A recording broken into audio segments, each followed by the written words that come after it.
There's something else I want to show you while you're on this page.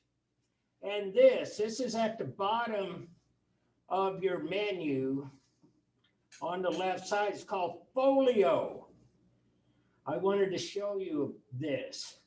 It comes out of talking with some students and trying to figure out how to get these things stored and stuff. But here, I put my stuff on Folio. And it's this project. I have a question. Yes. Do we have to do this like every single class? Cause, what's the teacher name? Is John Balweish?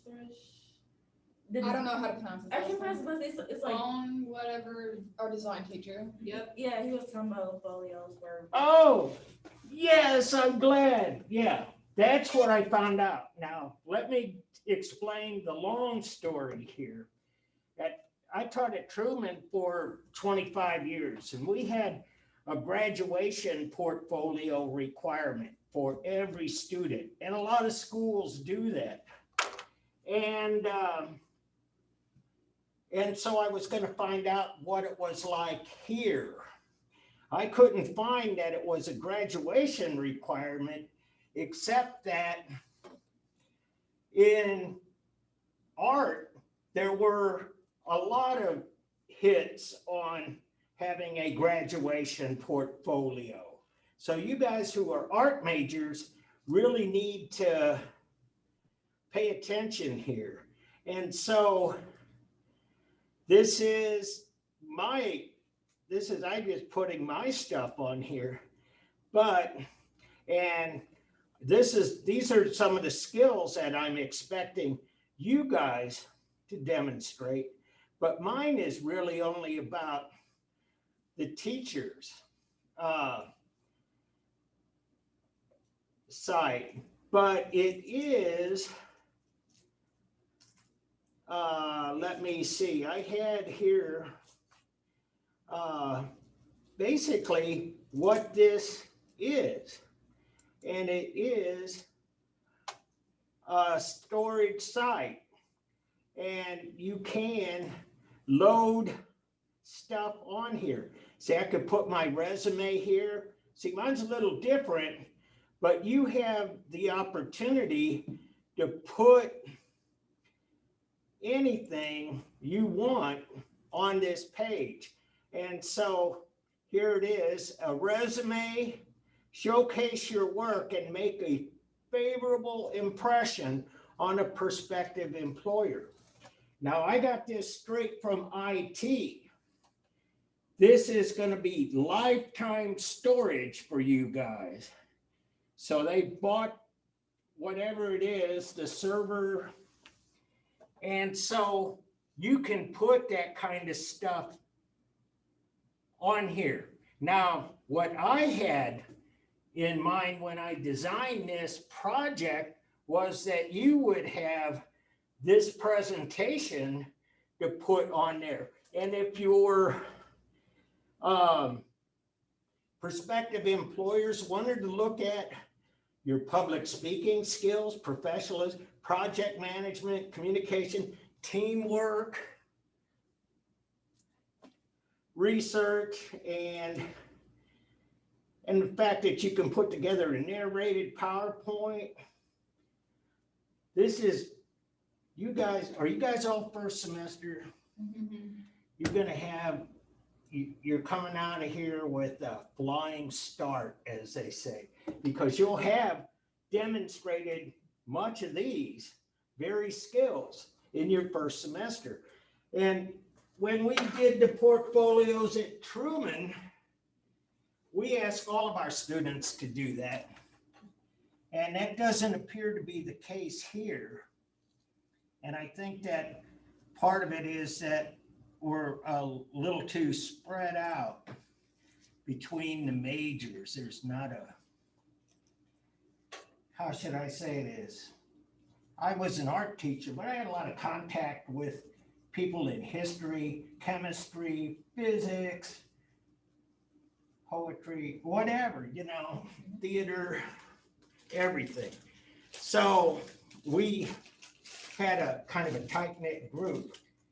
And so we put it together. Well, we put our portfolio project together as a way of assessing our students, because we put our reputation on the line to say Truman graduates have, say, all of these skills. And we would ask you to demonstrate whatever skills we're talking about. And we could see if we were giving you the education that you came there for. And when we were dropping the ball, we could fix the curriculum.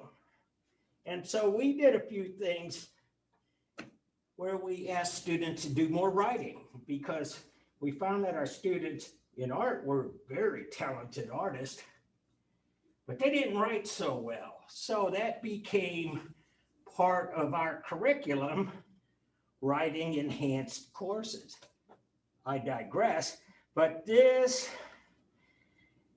is Folio. This is, So I can put anything on a folio? yes, unlimited storage. And it is from this Portfolium company. They just put this, they just signed a contract on this just like a week ago. So I can like make it now? Like, Yeah, you could. ooh, I'm putting my old art on here. Yeah, keep the stuff Yeah. that you should keep. Does it have to be school related, or it could be like also outside? I don't think that it has, I don't think it has a filter on that.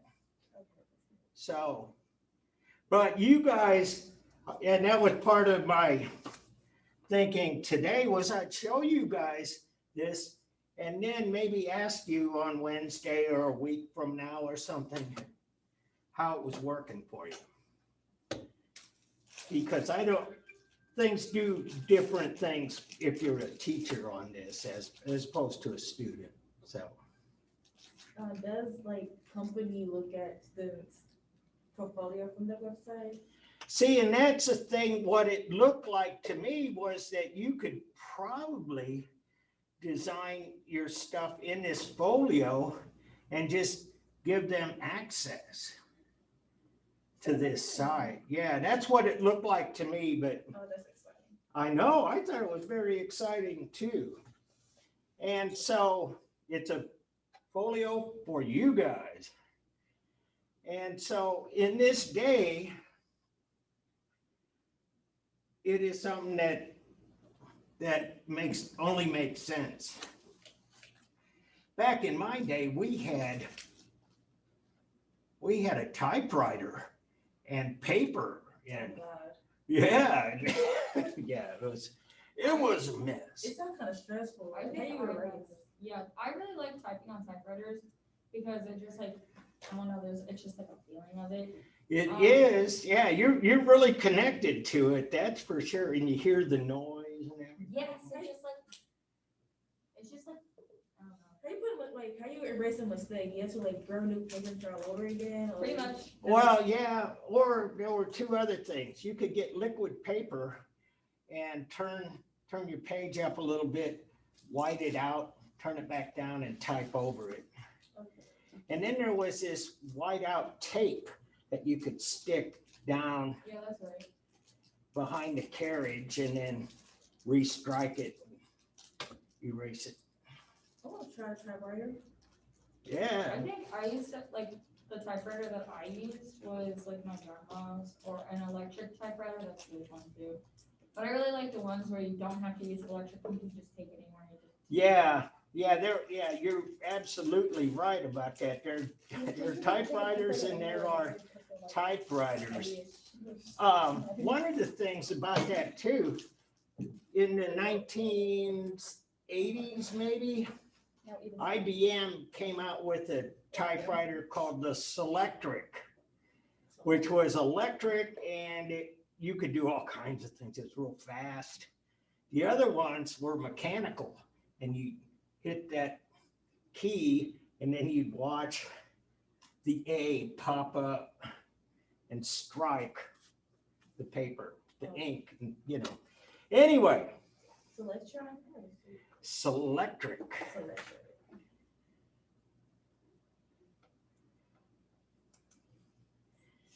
And so, good, get those to me.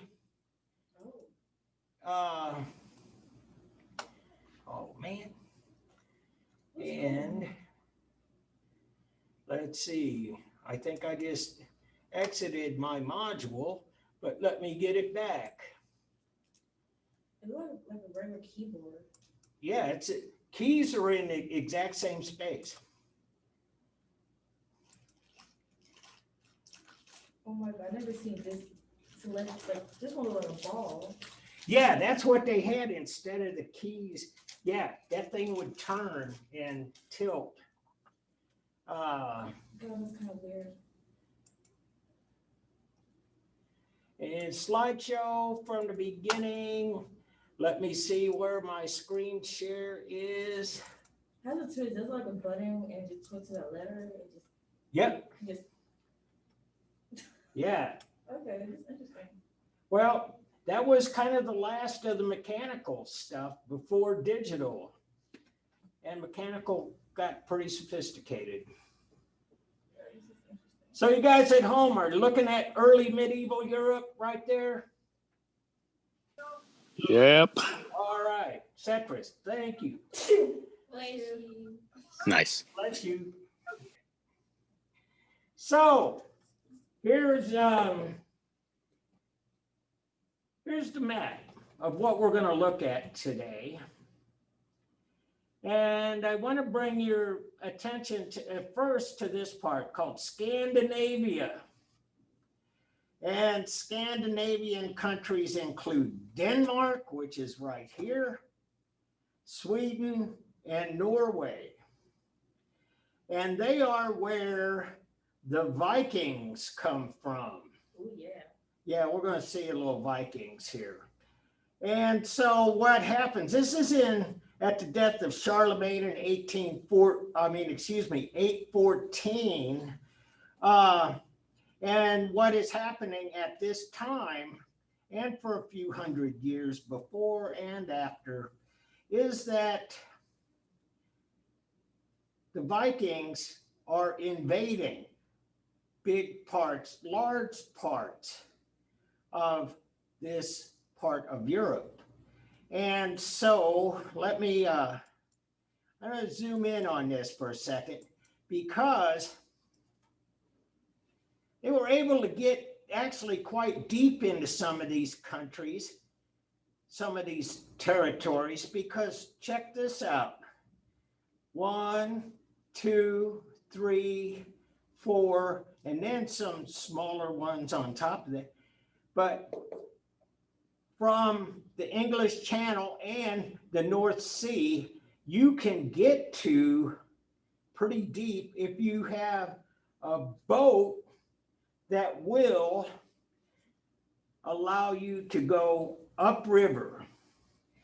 And those of you who know about boats would know that not every kind of boat can go in a river, because rivers are generally much more shallow than the open sea. And so we'll show you this.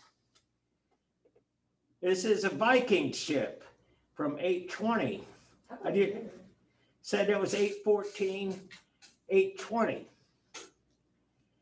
And this boat has what they call a shallow draft. And so they could go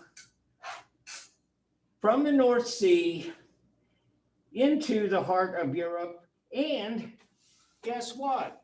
They found all kinds of civilization right on the river. We talked about that earlier in this class.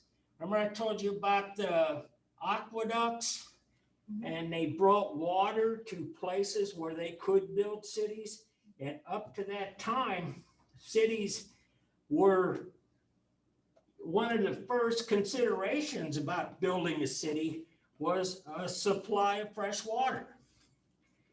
Not any different over here in the United States. St. Louis, right there on the Mississippi. Kansas City, right on the Missouri. Got New Orleans, got Memphis, got Minneapolis, St. Paul, all on the Mississippi River. Cincinnati on the Ohio, Pittsburgh on the Ohio, Allegheny and Monongahela rivers where they formed the Ohio. So if you weren't on the East Coast or the West Coast, and you weren't on the Great Lakes, you almost need to be on a river. And so that's the way it was in Europe. And I might add that that's not the way things are now, because if they were, Las Vegas would never exist. They don't have any way. They got to bring in the water from. Oh, right, I totally got something to do. Yeah, well, they don't have any local water, but it's built out in the middle of the desert and they could pipe it in. And because they have Hoover Dam, it's siphon off the Colorado River, Lake Mead, all that piece of cake. And so anyway, I digress. This is a Viking ship, and the Vikings were the invaders. And these works of art, this and a few others, I got them more. I want to show you a video from the History Channel. The History Channel did a series on the Vikings that ran for 6 or 7 seasons. And it became kind of a drama. But this is just a trailer. And from the first season, by the way. And I wanted to bring it in because it's a pretty accurate depiction of what life was like in this medieval period. We call this medieval times. Back in the day, back when I was your age, they call this the Dark Ages, because the Roman Empire was gone and all of this central authority and power and organization and knowledge and everything just was gone. And so what you have is a Europe where things kind of regress. How many of you ever seen the movies, the Mad Max movies? Post-apocalyptic Mia, you got that? Yeah. Yeah, it was kind of the same scenario when the government, when civilization had taken such a hit. So, without saying more, let me play this. And as soon as it loads, I'll get you on the screen share. Come on, guys, just do-do. It just doesn't want to load, dang. Yeah, well, and like we were talking about, it's there it is. And so let me get the screen for you.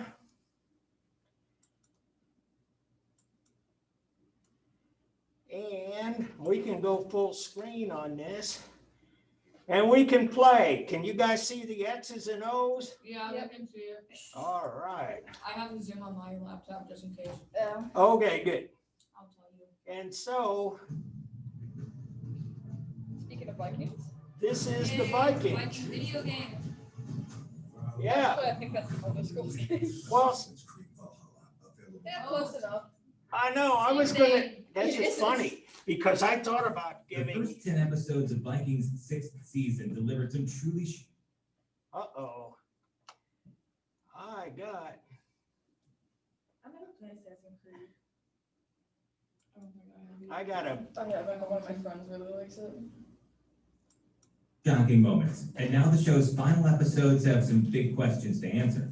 Before you dive back into the world. this is not the video I wanted, but this'll work. For the Vikings, however, here's everything you need to know about the second half of season 6.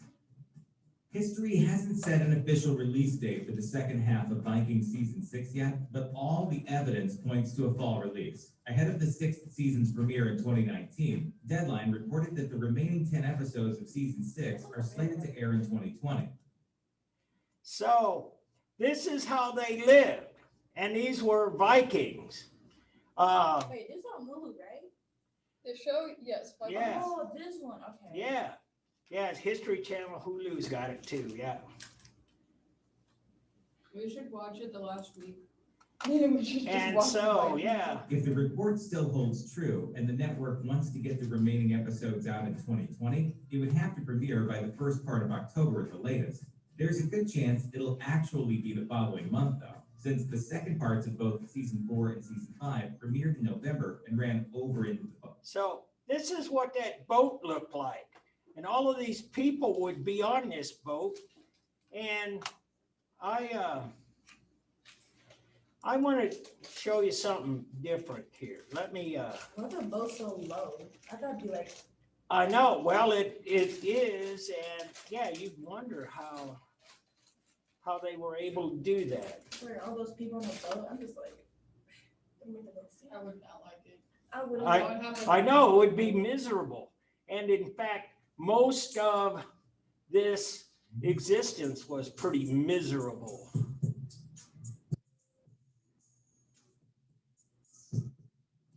They cannot see the screen anymore, if that's what you're trying to do. Yeah, I'm just yeah, this is what I wanted. Strangers. Different. Used axes. Most was tall as giants. As tall as giants. That was one thing about the Vikings. They were bigger, they were stronger than most of the Europeans. And so here they I come. like seamen fight as these Northmen fight. It was brutal. We captured 2 of them who were guarding their boat. Oh, let me We go to couldn't them. understand anything they said at all, except one word. Ragnar. Yeah. Let's go. Let's go. There you are, brother. I believe there's a way. See, and this is what the Vikings came upon. This We'll be raiding. place in Europe We'll that raid east again. they could come in and rob and But there's an pillage. and- alternative. If you choose. What if Ragnar is right? There are no lands to the west. I have something that will change Is that the guy who plays everything. Daryl in The Walking Dead? I think so. Okay, that's how these boats did, and you can see this is coming out of a Norwegian fjord, but it's why these boats could go up and down rivers, because they were built that way. And so they would have their shields, and if they were going upstream, they would have oars coming out of here, and they could paddle if the wind was not favorable.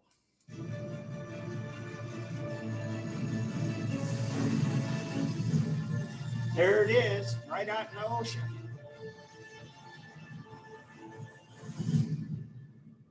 Why have you come here? This is a place of God!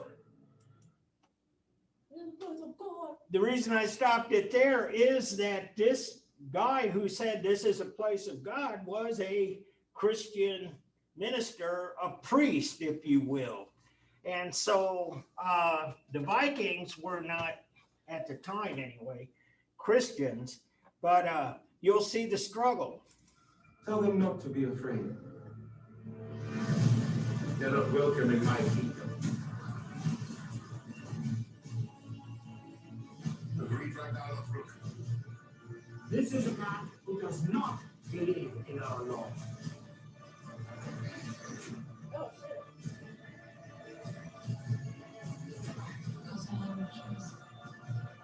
This belongs. And so just a little bit of this back, just a tiny bit. That just- This is what they had. And this is their basic artistic production was stuff like this, precious objects, but things that would be portable, things that you could carry around.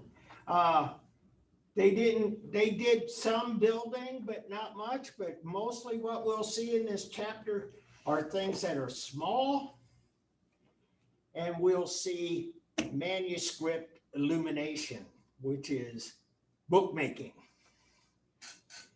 And so,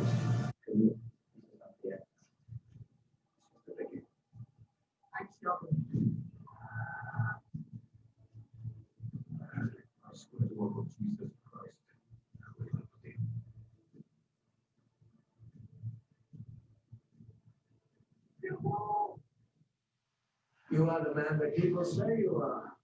Great adventurer. the Vikings. So, new share, back, we'll go back here and share this and, wait, there was a better one. Movie Mouse. Yeah, anyway. How cute.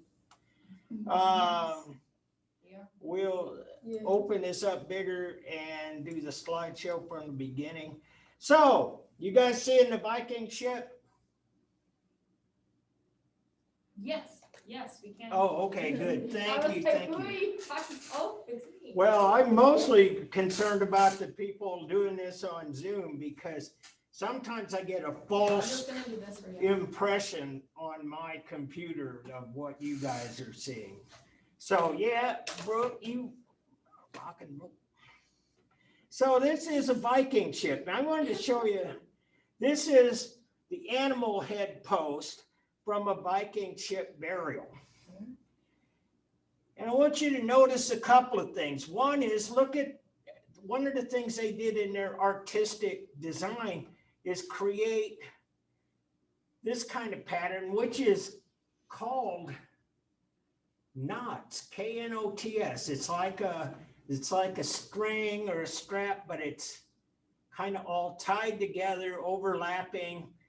And this is from a Viking ship, and so this would be on the front, on the bow, as they say. And so I want you to see this little part from the Viking ship burial, Oseberg, Norway. That don't look scary. It does look scary. So yeah, when they were invading, not only were they big, they were intimidating, and even their boat looked like they were sliding in on a dragon.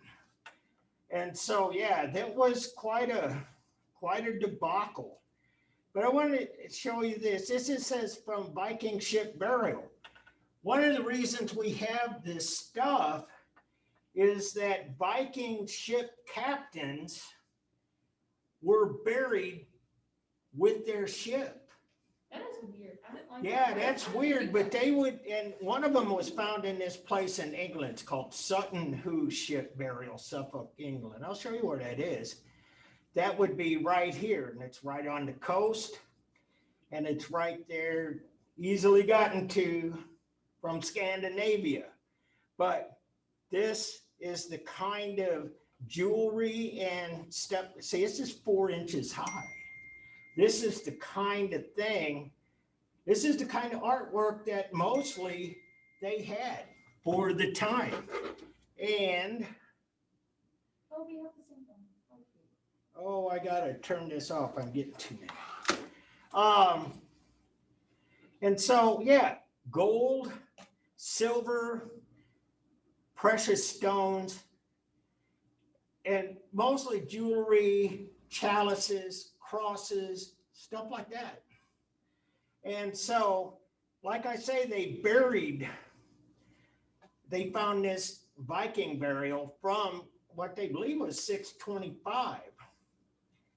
And this is a purse cover. So whatever it was the captain would carry in his purse, this was the cover, and it was gold, glass, cloisonne, garnets, and a cloisonne means that it's cut and wrapped in a gold edge. But this, and so that's what they had, and that's why I pointed it out in the trailer. A lot of that was kind of authentic about how they did the research for that. And so this is the artwork. And this is a belt buckle from the Sutton Hoo ship burial. Beautiful. It's got the knots pattern. I was gonna say, it looks like the same pattern off of the beginning of the boat. The dog. Or- Absolutely. I had a guy in the other class say, that's Irish. Yeah, well, here's the deal. I had to agree with them because this part, yeah, the Scandinavians overtook and lived on Ireland for a few centuries. I was gonna say, like, they have to be at least some type of Irish or something. Yes, and that is the artistic legacy that the Vikings brought. And they say that genetically, the Vikings, being from this northern area, they were like really white and had really blonde hair for the most part. Me. I'm kidding. Yeah. Well, bottom line, it's a European thing, but they say that that's why Irish quite often will have red hair. Yeah, girl. Yeah, like my teacher was like Irish and he had red hair. Yeah, and the original was that they didn't call themselves Irish so much as they called themselves Celtic. And so I would go. Isn't it like Celtic warriors or something like that? Yes, and yeah, this is all Ireland and it all ties in. And this is from late 8th century, South Cross, Ahenny, Ireland. And you see the influence of the Scandinavian, of the Vikings. And what happens in turn is that basically Christianity wins out. Now the Vikings had brought their own religion, and that is what a lot of these war games and stuff, they refer to that like Valhalla, Yeah. which is the Nordic belief, it's heaven. And they would have angels that would come down and take your soul to Valhalla, and they were called the Valkyries. And so they had their own gods, Thor, same guy in like DC Comics, yeah. Yeah, with the hammer. With the hammer, exactly. And so, yeah, and it is such an interesting period that a lot of things like in graphic novels and games and stuff, they just really eat up this Viking culture. It's and there was a little quote in that trailer about going west. They kind of were figuring that where they were living was not particularly perfect anymore. Exactly. They weren't able to keep themselves fed. So they went out and they conquered. And so they spread out, but the Vikings themselves, in those same kind of boats, a Viking ship, they came and they went to Iceland, and their descendants are Icelanders. They went to Greenland, and they went to places like Nova Scotia on the eastern shores of Canada. So they traversed the Atlantic Ocean long before the Spanish and the English and those guys. And as a matter of fact, there are some people that think the Vikings made it all the way to Minnesota. I've heard that. Yeah, and so, yeah, I've been keeping an eye on that. It seems like scholars still debate on that, and the primary evidence is a rock that somebody found in the 1930s, and it had some Celtic writing. And their letters were called runes, by the way. And they don't know if this is authentic or not, and but at any rate, people in Minnesota named their football team the Vikings because, yeah. So they're like, let's go. Yeah,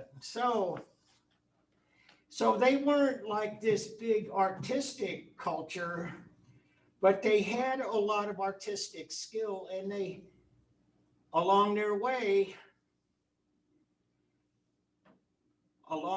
this is wood portal of the Stave Church at Ørns, Norway, and it's in the 11th century. And you can still see that kind of patterning. It's a little different than the Celtic knots.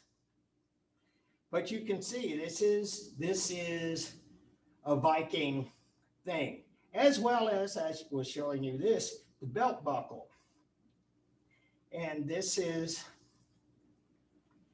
was a treasure trove because they found the whole boat and everything. It was just right off the coast.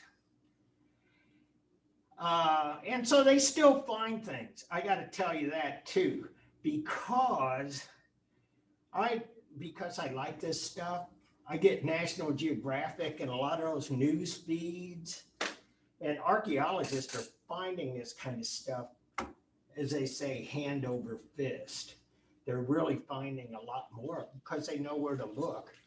And plus, this other thing called technology, satellite photography, ground penetrating radar, all kinds of things. They have all kinds of tools to be able to do that. And so that was the situation in Europe at the time.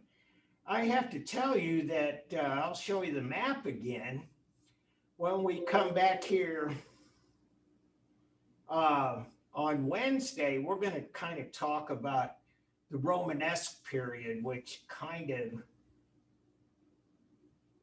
starts in here and kind of moves up, and it's where we get the Gothic period.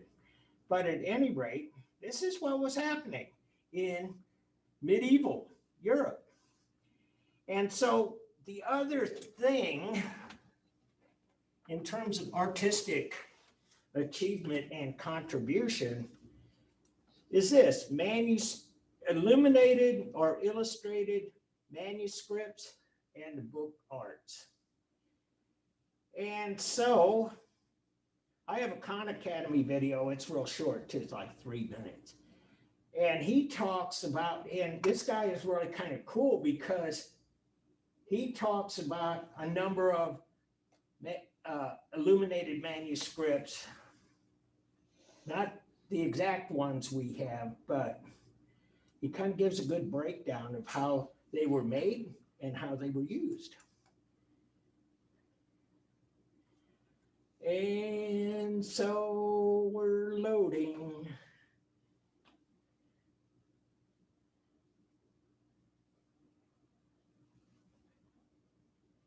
Khan Academy, this is the page.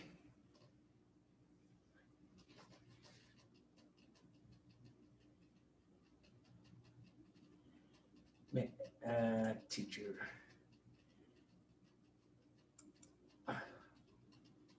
Play, pause, and let's see what screen we have. There. We good? Yep. All right.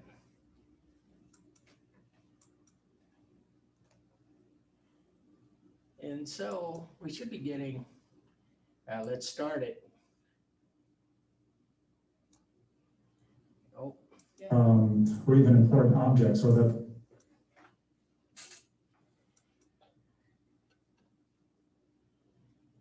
I'm trying to get this to open.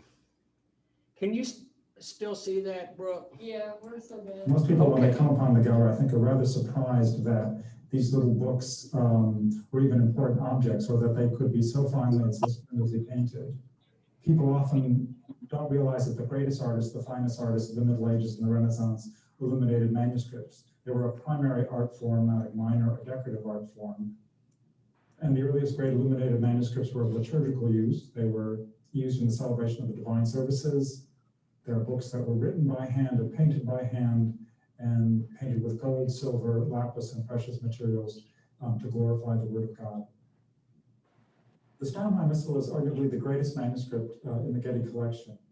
It is considered the finest German illuminated manuscript of the 12th century. This miniature on the left is one of the great miniatures, I think, in the book. It shows Christ at. All right, let's see if I can't get this to full screen. But I wanted to show you this. Stop it here, because if you remember quiz 4, we talked about the iconography. And so we know what this is. There is Christ with the liturgy, the Bible. He's given the blessing. He's got the halo with the cross. He's wearing purple robe. And so everything you guys wrote about, that's it right here. His second coming, where he's shown resurrected in glory. His hand is raised in blessing. And it's all arranged in this very simple design with the mandorla in the center, the strong symmetry. The symbols of the evangelists are shown in these little half circles. It essentially has a very elaborate geometric structure. And part of the beauty of this book is, despite the amount of moral and spiritual message that the artist endeavors to imply, that it's all done with a great kind of clarity. One of the greatest manuscripts in the collection is this prayer book called the Prayer Book of Albrecht of Brandenburg. And each of the prayers is illustrated with a magnificent miniature which tells the very, very familiar story of Christ from the time of the Annunciation. And all of these miniatures are set in these wonderful. Okay. I'm going to see if won't let me zoom in. Bear with me if you can see this. This is Christ, and he's being brought to Pontius Pilate. This is right before the crucifixion. I want to point this out because I think it's a really important point, and something you'll see a lot of both now, the Gothic era, and during the Renaissance too. And that is that oftentimes the artists describe people, but they put them in the clothing or the uniform of their time period. So these guys here, take a look at this. This guy looks like a European knight. He has a helmet. He has a lance. He looks like a soldier from the 10th, 11th century, not a Roman guard. And likewise, this is Pontius Pilate, but Pilate was a Roman magistrate. He wouldn't be wearing this mitre. This mitre is something that a bishop or somebody of importance would wear. And so there are these kind of inconsistencies, but some people go back and forth on this. One is that they didn't know what Roman soldiers wore, which is entirely plausible, or they did it so that the people of that time would understand the meaning of the picture. So, nocturnal scenes that are lit only by candlelight and torches, as you see here. so that in fact, the effect in itself is very, very dramatic. Christ is always shown as this very human, very sort of sensitive and fragile. Sensitive and fragile.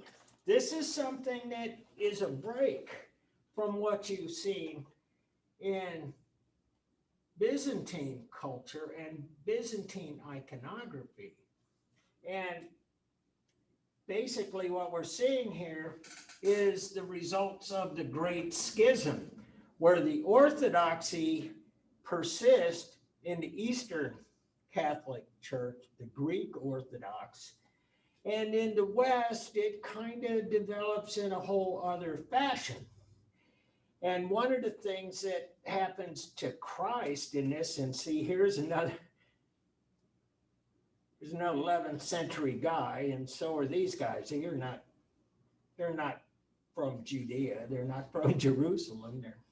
Anyway, but they would do a lot about the crucifixion of Christ, the reminder that Christ died for your sins, and they weren't afraid to make Christ human in that way. So that iconography that I just showed you, that kind of starts to go away. And so we don't have here the halo with the cross. We have what is a representation of an aura. It still means the same thing, but it's different. Individual. This manuscript is a great secular manuscript written by Giovanni Boccaccio, the great Italian author of the Decameron. On the fates of illustrious men and women, tells how people rose up to fame and power and importance, and often, not long afterwards, suffered unpleasant fate. The miniature that you see here tells the story of Adam and Eve, and is painted by the Boucicaut master. The Boucicaut master was the greatest French illuminator of the first half of the 15th century. I want to show you this too. This is Adam and Eve in the Garden of Eden, temptation.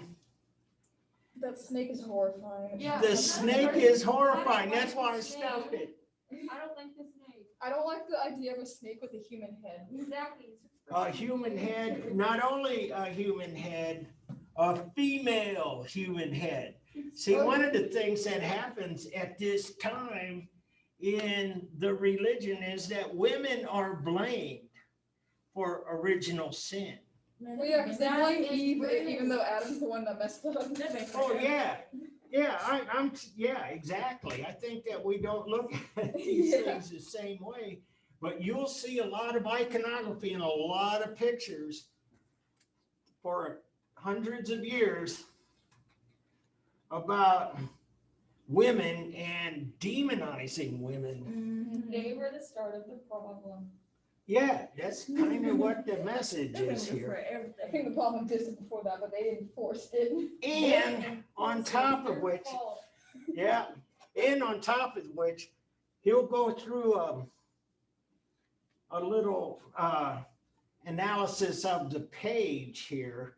And it's kind of interesting to see that the whole timeline is like really kind of plays out. This is the Garden of Eden, but they'll show the guy who's actually painting this, his picture in there, and they'll show an old Adam and Eve. So those things about time, space, and stuff, you know, they really... And an enormously influential and important artist. Part of his greatness, in fact, is as a storyteller for the wonderful clarity with which he conveys the different narratives in the book. They're driven out of Eden. On the left, you see Boccaccio himself as he writes the story of this book. And on the right, we have the stooped Adam and Eve, the aged couple, are approaching him, in fact, to tell their narrative. So in a way, the story all begins with Boccaccio and his vision of their life. But such a book was opened at night, and as the owner or whatever sat in bed, one of his aides would actually read to them aloud. And then, of course, they would have the opportunity to look at the wonderful pictures. I think it's important to keep in mind that although they were books, they came to be prized more and more as works of art. They were brought out on special occasions. They were shown to colleagues and friends and courtiers as an example of the status and the taste and the judgment of their patrons. And so,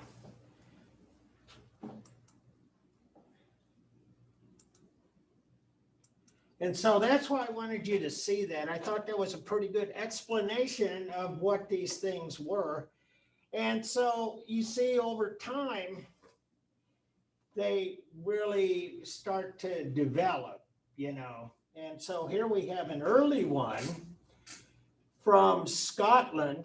And Scotland was one of those places I was showing you that had this Scandinavian invasion influence. And so take a look at this decoration. It's that Norse, Celtic, knot pattern. And so, and the other part of it is, it's in the Trinity College Library in Dublin, which is Ireland. And so, you see, they kind of take this is a cross-inscribed carpet page. And again, it's that pattern and decoration. And if you look closely, you can see that it has the cross here, and you can follow the white circles to find that. But this is what they did. This was the great artistic achievement of Europe at that time, because not much else was going on. They were building some churches, but they weren't of the magnitude or the sophistication of what we see from ancient Greece or ancient Rome or ancient Egypt. And so one of the things I wanted to talk about here, and this is from the Book of Kells, which is a very famous illustrated manuscript, and it is in Ireland too. And you can see a lot of that Celtic influence. And to be quite honest, I don't know what that head is doing there. But I did want to tell you this. One of the things that happened in Europe at this time was that a lot of Christian believers flocked to monasteries. They became nuns, they became monks, and these monasteries were these places that were kind of tucked away from everybody else. And the people who lived there, the nuns, the monks, they spent most of their time, in fact, all of their time, devoted to the works, God's work, if you will. And so they did things like self-sustain. They did some winemaking and gardening and stuff. But one of their primary missions was to make holy books. That's how the Bible and a lot of the other books survived those so-called dark ages. And so you can see it's a manuscript. It's done by hand. This is from the Lindisfarne Gospels, Northumbria, England. And this is the illustration from these Gospels. And the Gospels and the illustrations were all done by hand. And as you saw in the video, they were typically kind of small books. They weren't these big volumes, but you can see 1.5 by 9, 1 foot by 9, and so it's 12.5 inches by 9.25. So yeah, they're kind of like a regular page. And so they come from all over. There's England, Scotland, Spain.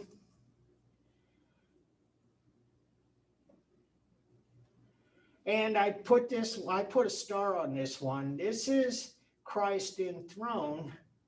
And I brought this in because this is yet a variation on the iconography that we talked about in Byzantine depictions of Christ. So we see 3 of the 4 main indicators that this is Christ. First is the Holy Book, the Gospels, the blessing, and the halo with the cross. And so this is Christ enthroned. And if you take a look, never mind, you can see a lot of that Celtic influence still appearing on the margins and in various places on the picture.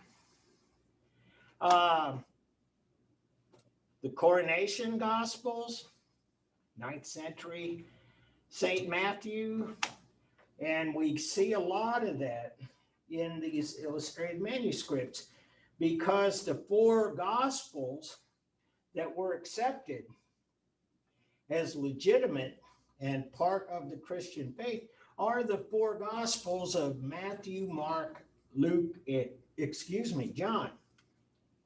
And so there he is, St. Matthew, and he is writing down the gospels, and again, a halo, but no cross. So we know it's not Jesus. Here's another one. And this is from Reims, and this is a French version of this gospel book of the Archbishop Ebbo of Reims. And there he is. And here's a part, Psalm 23 from the Utrecht Psalter. And a Psalter, anybody know what that is? Is it a person?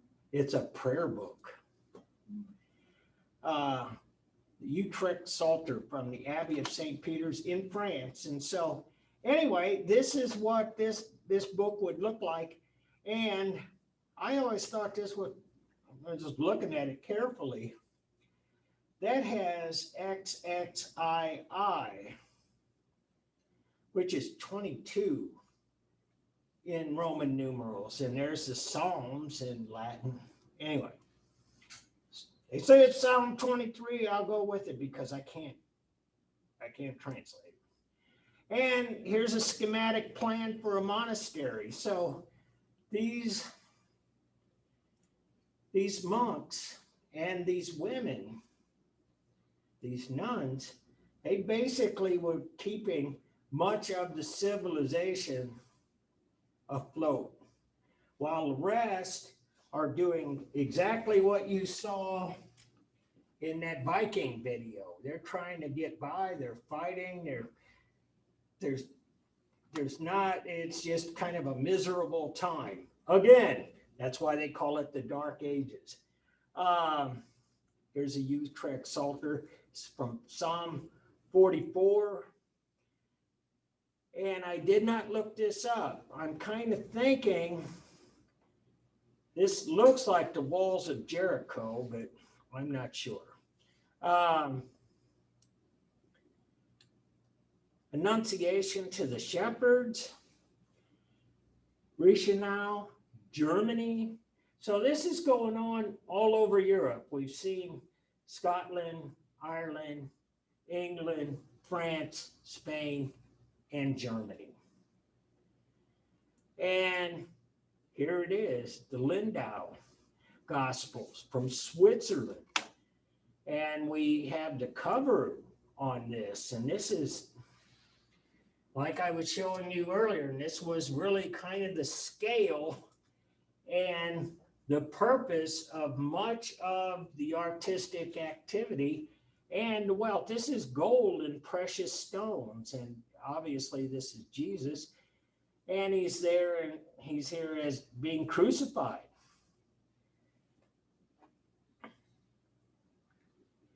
And so the Abbess Uta dedicating her codex to the Virgin. I'm going to zoom in on this for a sec because this is the abbess. And I'm not sure that she did this or she was the abbess because she was in charge of the, quote, abbey where these nuns were cloistered. But anyway, she's presenting this codex, which is, as I said before, the book, giving it to the Virgin Mary. And up here is the Virgin Mary, and there's Jesus, and she is enthroned and with a crown.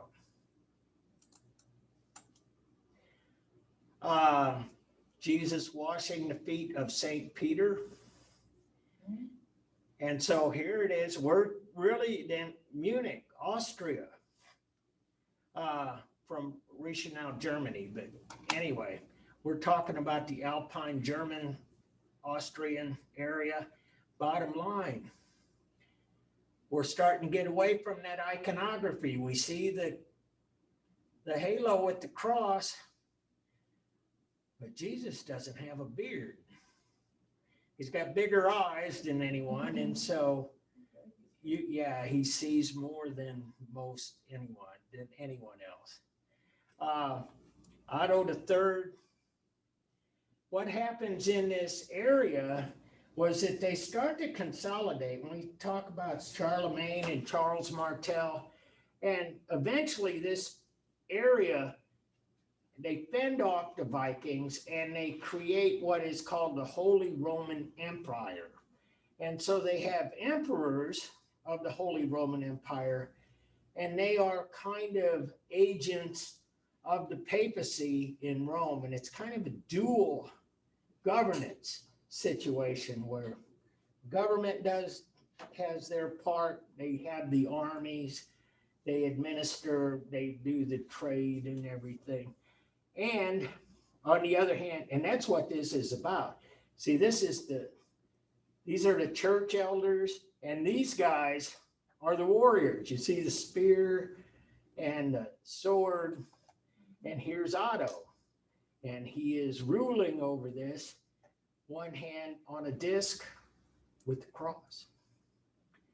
And so anyway, Charlemagne or Charles the Bald, we don't really know, but bottom line, this is only 9.5 inches high, so it's a small sculpture. Anyway, like I say, all of the arts, we saw the Celtic cross. Here's a later version of it, a high cross, and they've kind of taken things from this to this, and this is in some ways like a lot of the triumphal arches and other monuments, the obelisk and other things from antiquity, where they would carve in to the stone a story. And so the architecture, as I was saying before, really, it starts to develop. It develops slowly. This is in Spain, 661. And so we have places like this. Palatine Chapel of Charlemagne in Germany. And you can see some of the influences of what we had seen at the Great Mosque at Cordoba. Some of this Islamic architecture, some of Greek and Roman architecture, and again, folding chairs. They didn't put pews in. That's a new thing. And what's kind of interesting about this is this magnificent chandelier. And back in the 8th, 9th century, that was holding candles, and that was lit by candlelight. I was gonna say, I kind of remember that from like a book I read last year for English class. I think it was called Beowulf, and Right. Beowulf is the most difficult book to read. Yeah. I And it is loved from it. this time, yeah. And then, like, It's I really remember, old I English. remember it, like, the candles being around it in the movie and stuff like that. Oh, yeah. It just, this place reminds me of it. Beowulf. It does, and it should, Disgusting. because this is the time to place the architecture. And that's a Everything makes wonderful, sense now. yeah, that's a wonderful observation. And, wow, I think it's about time to call it a night. Well, I don't have too many more slides. This is the outside of the Palatine Chapel.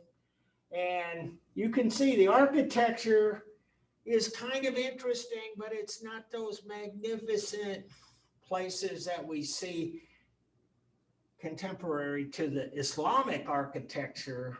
And so some of the stuff we have is only really, we have engravings. An engraving is a print.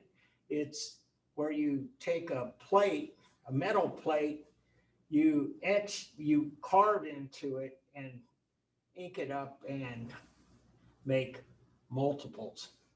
And so, Abbey Church, so we're talking about the Abbey. This is a place at a monastery. And so kind of what starts to happen is we start to see some beginnings of what will lead to Gothic architecture. And it's born out of all of those influences I described, Islamic, Greco-Roman, and so on.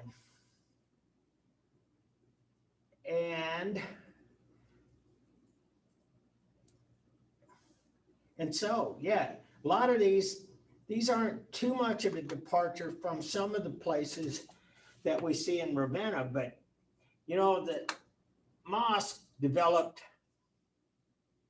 minarets and the idea of something that reaches to the sky, reaches to the heavens. And we start to see that appear in their architecture. And it will come back in a big way just 100 or 150 years after this, when we get into the full Gothic. And so lastly, this is a column. It's illustrated the life of Christ. I put a star by it because I wanted you to recognize that they were still using some of actually the same things. We saw those monumental columns out of ancient Rome, where they would put a frieze that would spiral up the column, and it would tell a continuous story. So they're not, and this right behind it, this looks like it's right out of Islamic architecture, right out of Cordoba. And so anyway, they're going back and making things heavily influenced by the past. And so it's some ivory carvings. And finally, as I was saying earlier, people at this point in Europe, they start to get fixated on the crucifixion. That's not something that happens a lot in Byzantine culture. We don't see God as, or Jesus, by the way, as being human or somebody dead. And so this is the beginning. And if you look at Catholic churches today, Oh, yeah. Already there. yeah, this is it. This is where it starts. Germany 970. And so that is it. So that's all I have for you today.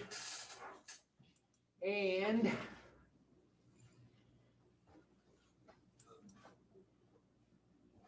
so Wednesday,